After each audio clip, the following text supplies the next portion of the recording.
Hey pod fans, here's how to do a podcast with Streamyard. First up, go to streamyard.com and slam your email address in here. Streamyard will email you a 6-digit code. Either copy and paste it or type the numbers in and log in. Time to get creative. Click Create. Here you can choose to live stream, do a recording, or do an on-air webinar. I don't know what the third one is. We want recording.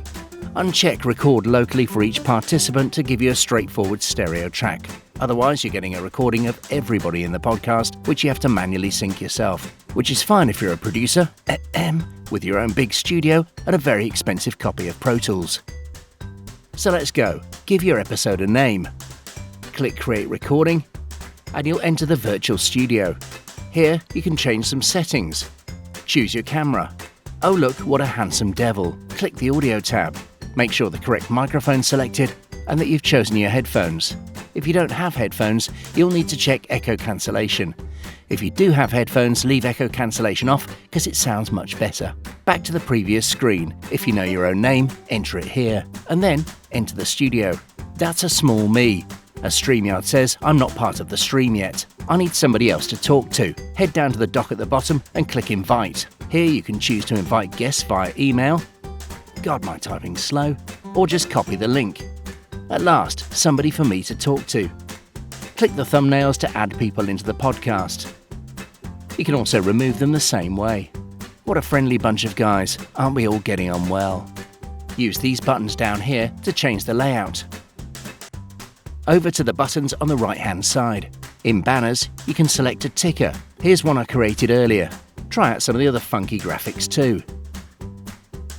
In brand, a whole bunch of options, including your background music and jingles. Uncheck loop, otherwise they'll play forever. Hover over the jingle and fire when ready. But whatever you do, don't forget to record your podcast. A few other tricks worth mentioning. These 3 dots next to your guest's microphone symbol allow you to change their mic settings. If you're hearing yourself coming back during the recording, switch on their echo cancellation. You can also adjust their mic volume. If your guest has forgotten their own name, you can help them out here. Once your recording is over, have a little chat and then leave the studio.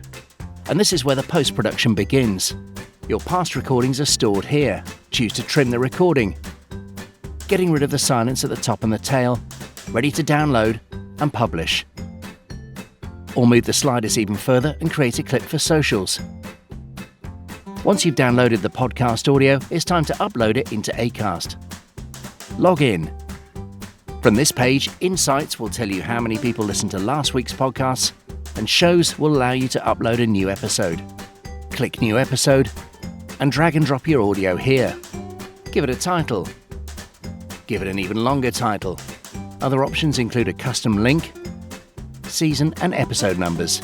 Did you say any naughty words? Once that lot's filled in, head over to Publish Settings. Acast puts an advert at the beginning and at the end of your podcast, and you can choose to stick one in the middle. The automation will automatically find the least appropriate place to play the middle advert, but you can adjust its position yourself. If you know exactly where you left an ad break, type the timecode into position, zoom in and preview it here. Once you're happy with everything, set a publish time and date, and click Save and Schedule.